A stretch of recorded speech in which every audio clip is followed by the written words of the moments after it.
but it's funnier to think about how much terror some of these things start causing. Like when you get deeper into the dungeon and see a new letter appear alone in a giant room, you know you're in for some shit. Even if you have read the manual and know what creature it's supposed to be, you're not entirely sure how it'll actually fight in the game. You can remember D is for dragon like you're on Sesame Street, but that won't convey how deadly a room that looks like this is. Sure, it looks like being haunted by red vocabulary. Has a single corner identified? This could be anything.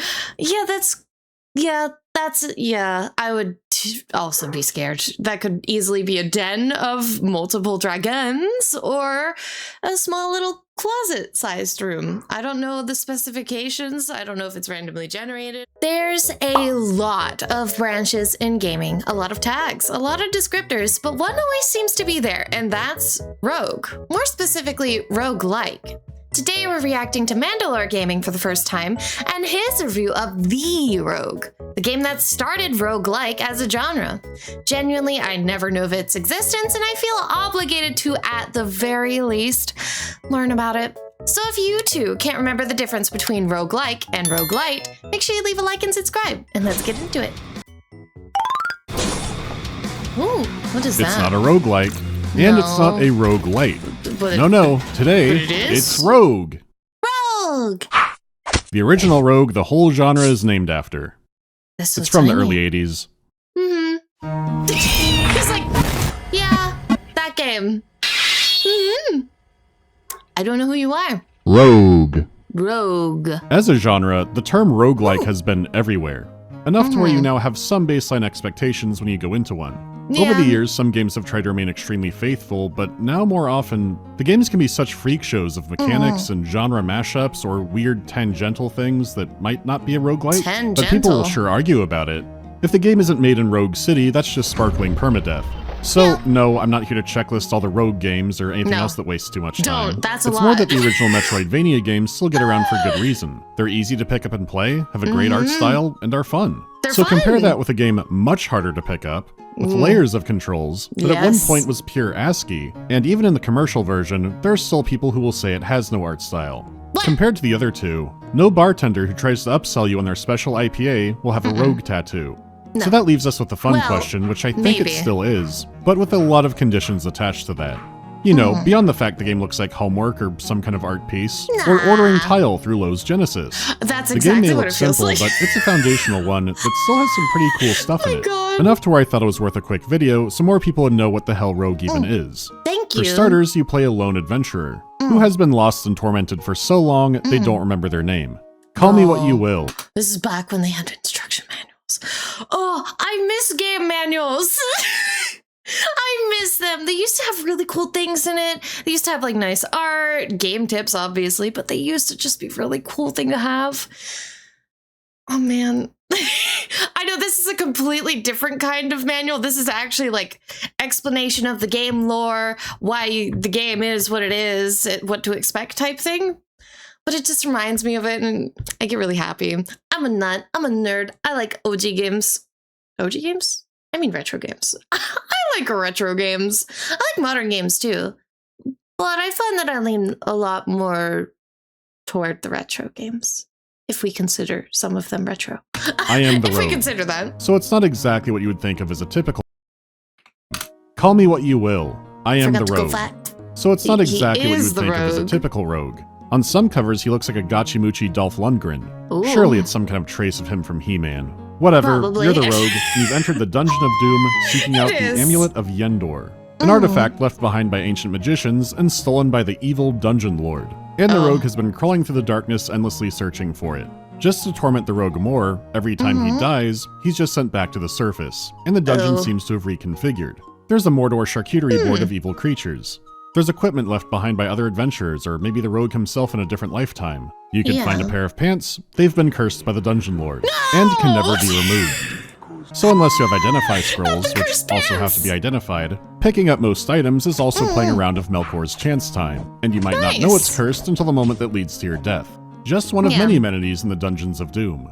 But ultimately it's a simple quest. Find the amulet and get out. What's less simple is the multiple versions of Rogue.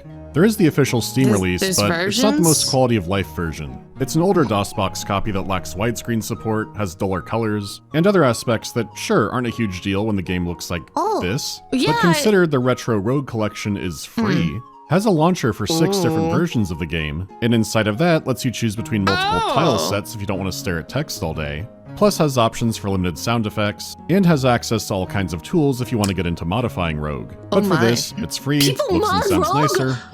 No fluffing way. Do people actually modify Rogue? I'm sorry, I feel like his video is a bit quiet, so I'm going to turn that up at the same time. But anyway.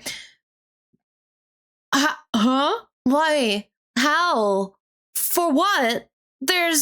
What would it be for? Retexturing? Rewriting lore? But I'm trying to, like, I guess maybe different twists on lore and retextures. I don't know if there's anything else that you can mod.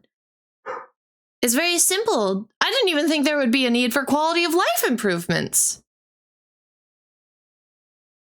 There's a big backing for this game. You know what? The father of all Rogue does get that for treatment, though. Okay, you make your dungeon freak, and moving around is easy enough. It's just arrow keys. Even normal attacks are just moving into the enemy, the big K there, which stands for Kestrel. And a few rooms over, there's a big E for Emu. The Dark Lord is short-staffed in handing out work visas to actual wild birds.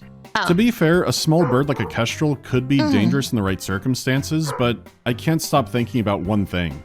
A few years ago, I went to one of those bird of prey shows at a Renaissance fair, and the handler would have birds fly low over the audience to show how agile they were. But on one bird's return trip, the guy in the audience blew up a fat cloud of vape smoke, which sent that thing flying into the ground. So when I remember some of the spells Rogue has, I think Kestrels are a bad hire. Same goes for the random bats. It really feels like Canadian geese would have been a better pick somewhere. The only worthy animal in the early levels is the emu. The others you have to headcanon ways they kill you, not emus. And I really shouldn't be overthinking animal enemies, it's just a consequence of playing so many hunting simulators. Still, having the enemies just be a giant capital letter keeps them easily readable. There's a joke in there somewhere, but it's funnier to think about how much terror some of these things start causing. Like when you get deeper into the dungeon and see a new letter appear alone in a giant room, you know you're in for some shit. Even if you have read the manual and know what creature it's supposed to be, you're not entirely sure how it'll actually fight in the game. You can remember D is for dragon like you're on Sesame Street, but that won't convey how deadly a room that looks like this is. Sure, it looks like being haunted by red vocabulary. Has a single corner identified? This could be anything. I would also be scared. That could easily be a den of multiple dragons or a small little closet-sized room. I don't know the specifications. I don't know if it's randomly generated. But I am intrigued. I'm very intrigued, actually. The one thing I'm going to run into with this video, though, I'm going to fight the urge to be like, oh my god, this reminds me of insert roguelike game. Because, I mean, every roguelike is going to remind me. I can't say that. Not but this time. It can feel tense if you get into it. Because while you can pull up a legend for all the symbols, the real barrier is the controls. Why are the controls the barrier? It should be very simple, no? Now, it does look like there's a lot of controls. Oh, this command, repeat command, rename something. I mean, well, that's really not that bad. I mean, sure, it's a lot to look at, but you gotta keep in mind, like, which ones you're going to be actively using more than others. I don't know. That's really not that bad. I don't see a problem here. But there's also a second page. You may not need to know all of them, but knowing some of that list is still a lot. Yeah. Movement also being a regular attack isn't just the most basic control, it's the most convenient. The other controls are all tied to very specific. The most basic control, it's the most convenient. The other controls are all tied to very specific actions. Let's take your inventory, right? In a more modern game, you look at all your stuff and usually have contextual actions from there.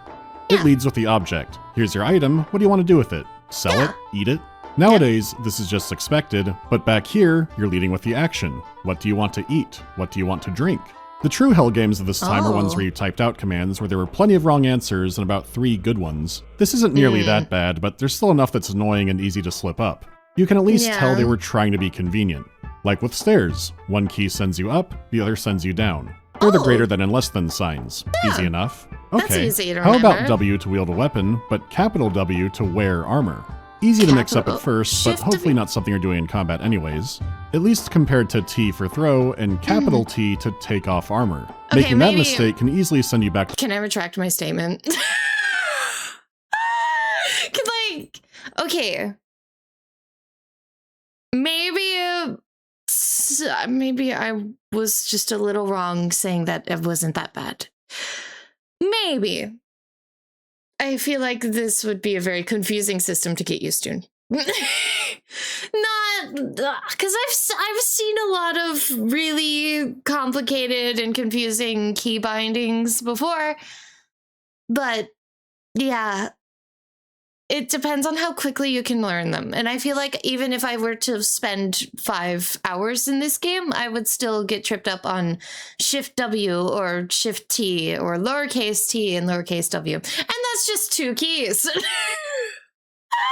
So, okay, maybe it is a lot. T for throw and capital T to take off armor. Making that mistake can easily send you back to floor 1. Not to mention that for throwing, ranged weapons count as throwing weapons, so you'd equip a bow but throw the arrows and then choose the direction for the arrows. But there's a separate hotkey to shoot again in the same direction for rapid fire. What? The P key does nothing. Capital P lets you it's put illegal. on magic rings, which feels like such a bizarre extra step. And sure, some controls are for kind of archaic fantasy terms like Q for quaff potion, but plenty of Quaff. others are dominated by movement controls, and you bet there's capitals in there too. Not every keyboard had a numpad. This is also the improved control scheme from some earlier versions, because this game has some tedium with number commands to reduce that. Oh, The God. entire game is turn or action based. You can move on a turn, attack on a turn, or do something like equip or take off armor, drink a potion, but some of these you want to queue up. So There's a a lot rest of this command. is very It's sped period up. for you stopping, I guess. But if you hit period, you rest for a single action. Health does regenerate and time passes whenever you move, but you won't want to just hit back and forth over and over. But you also don't want to hit period 20 times in a row to keep still. No. So you would type out 30 period to repeat that action 30 times. This comes especially in handy for searching. Some that's doors smart. are hidden and you have to feel along the wall to find them, and most of the time, they'll be obvious. Most of the time, They're search not. is also a dice roll. You can hit it and find nothing even if something's there. So just like resting, you might type out 5 or 10 searches along a wall. That way you don't have to mash it constantly when you can't find the way, but that might still happen. you're not gonna You hit still want to keep anything, that number yeah. low because time is marching forward and the rogue does get hungry.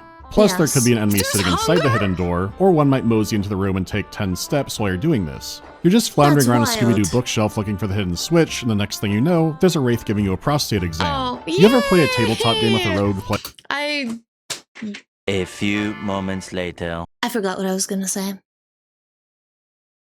Well, switch in the room and take 10 steps while you're doing this? You're just an enemy sitting inside the hidden door, or one might mosey into the room and take 10 steps while you're doing this. You're just floundering around a Scooby-Doo bookshelf looking for the hidden switch, and the next thing you know, there's a wraith giving you a prostate exam. You ever play a tabletop game with a rogue player who says, by the way, I'm always searching for traps? oh, I remember what I was going to say. I was actually really upset about that. I'm so sorry.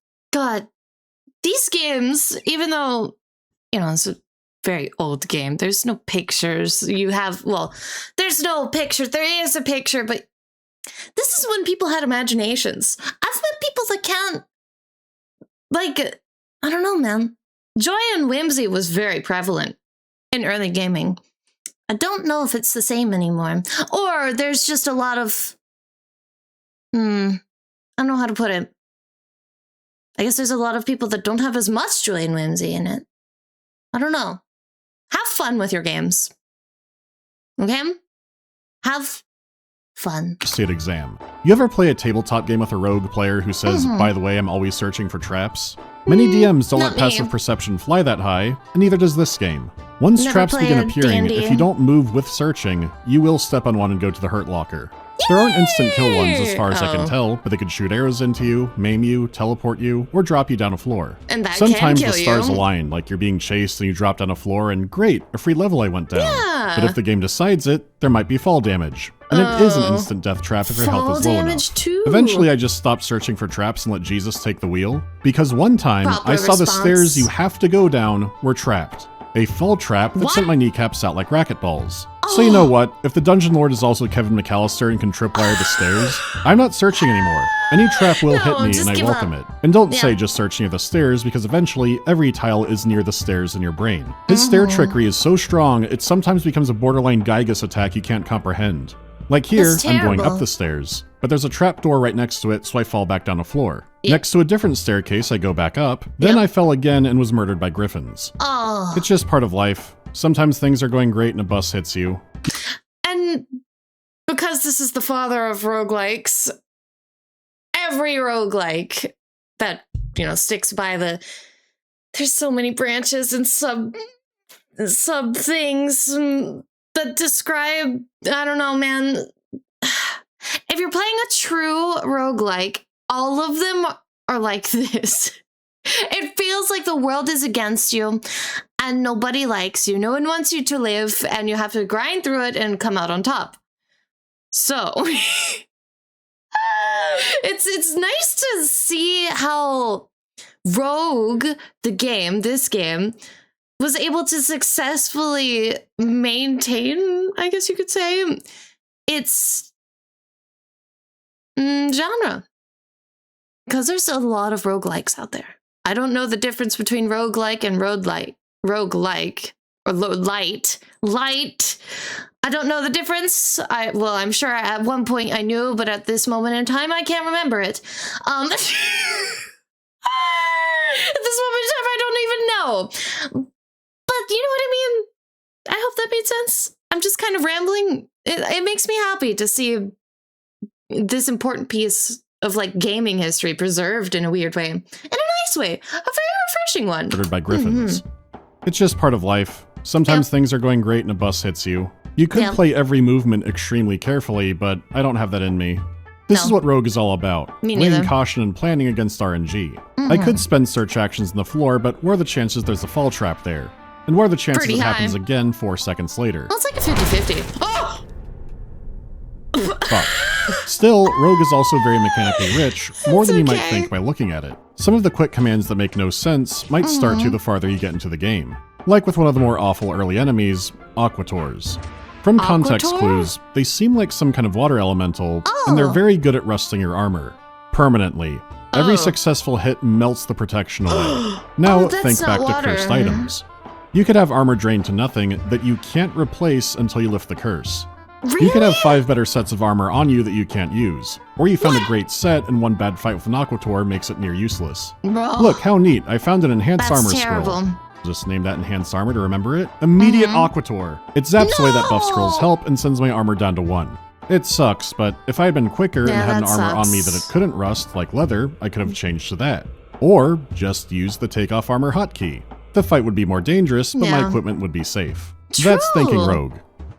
At its core, the levels are randomly generated, but your items are in the same category.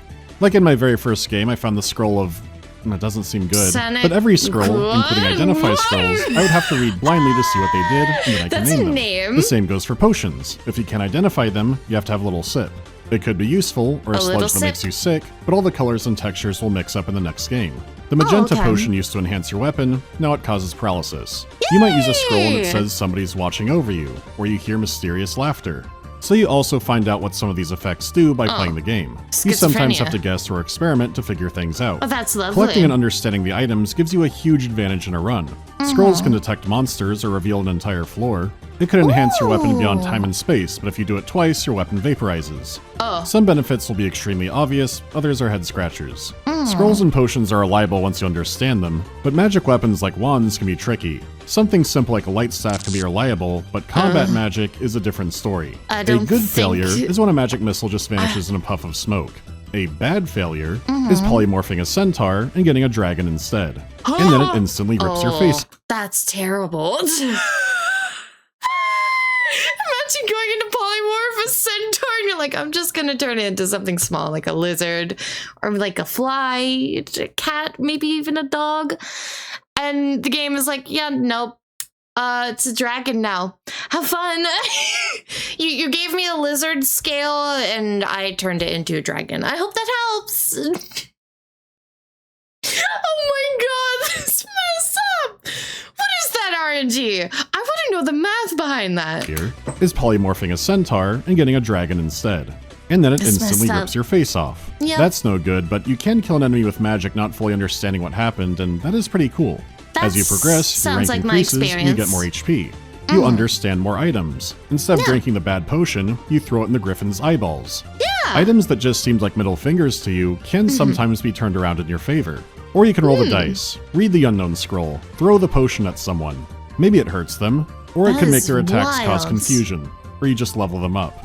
It is a lot of fun to experiment, but the real genius is the time pressure. Rogue's deadliest enemy is starvation. If you don't eat enough food, first your That's character feels food? weak It and will does then look like begin meat. fainting, including in combat.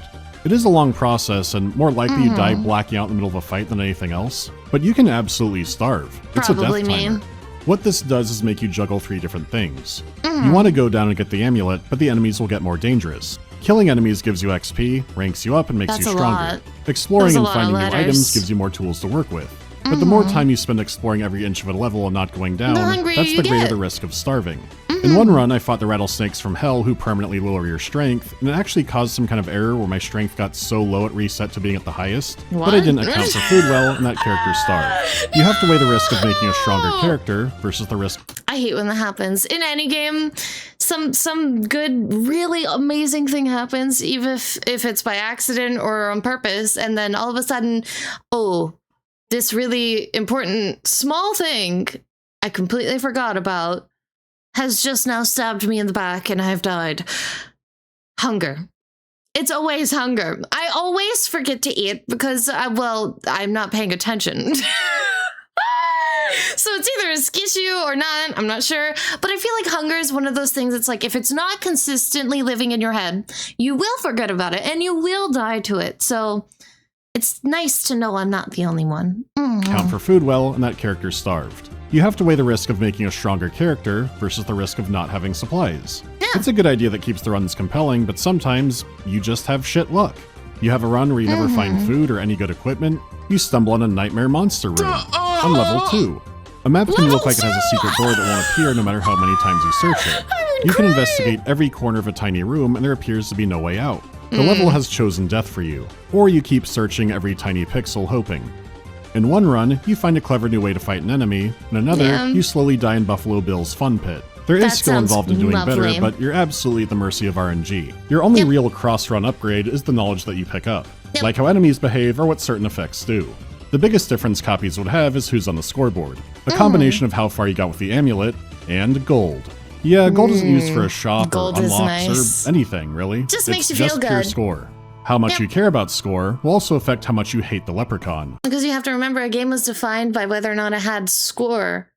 If there was a score in the game, then it was a game. If it didn't have a score in it, then it wasn't a game. Very clear-cut rule that they had.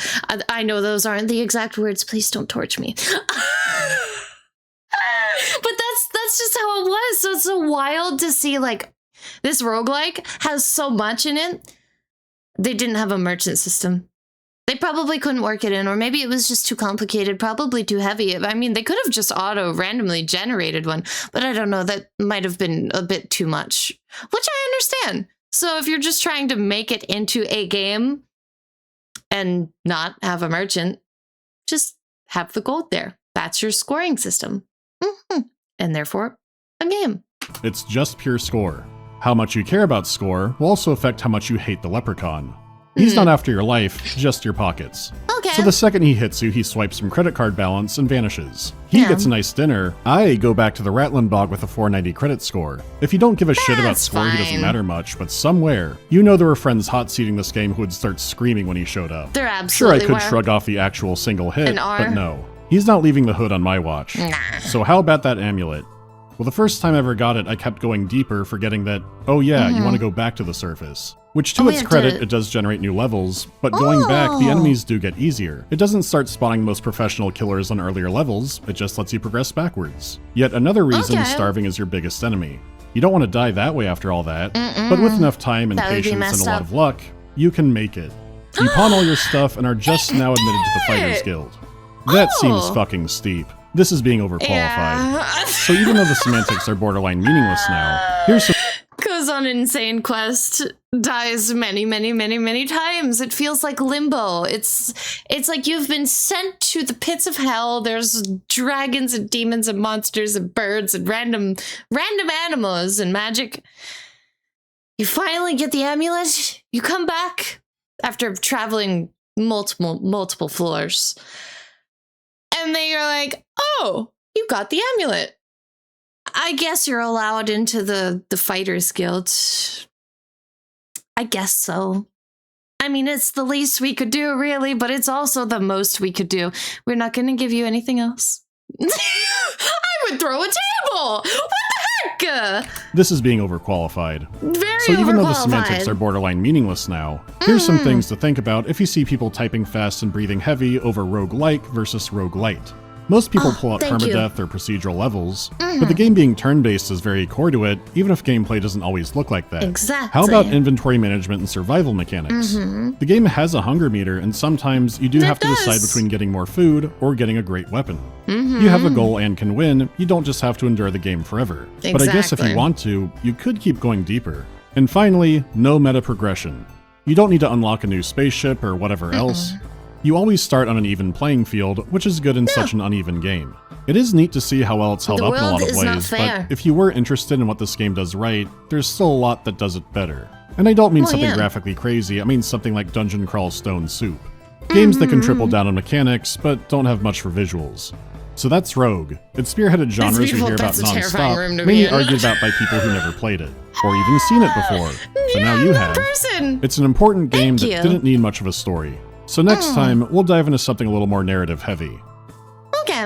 Oh, thank you, Mandalore. I appreciated that. I learned something new today. Thank I finally you. read Alien's Labyrinth, and it was Oh. weird and horrifying. Are there others just as insane? That one is pretty What'd you up say? there, but if you want the same feeling but stupid, Oh, he I would answers recommend questions? Alien Harvest. Oh, that's There's an cute. alien robot named Norbert, and for your book club homework, please tell Hmm. me what a thief plan is. Will there ever be another Q&A video? These are Why the not? Q&A videos. I've got Oh. too much catching up to do, and this is more about the games anyways. Am I a That's Madness Combat guy? interesting. Yes. I have a story about that I'll tell in the Project Nexus video this year. And I'm saying that immediately after the no Q&A thing in games. Instead of Yeah. phobia reduction settings, should we have phobia addition settings? Yes. I think there's a really good idea in we there. should. I know the game Until Do Dawn tried something like that, but it was pretty obvious. But I don't know how to put it. The guy asks, like, what are you scared of? And that's what shows up. Yeah. But a game having a settings menu that makes different things scuffed, I feel like there's something to that. Not entirely sure how that would play out, but It'd be someone fun. out there might figure it out. Yeah. Exquisite features. Thank you for tuning in to another Neko Reacts. Be honest, did you try Rogue after this? Or have you played it before and you were suddenly hit with memories? Let me know in the comments below. Until then, please leave a like and subscribe to the universe, and I'll see you in the next one. Matanya! Bye!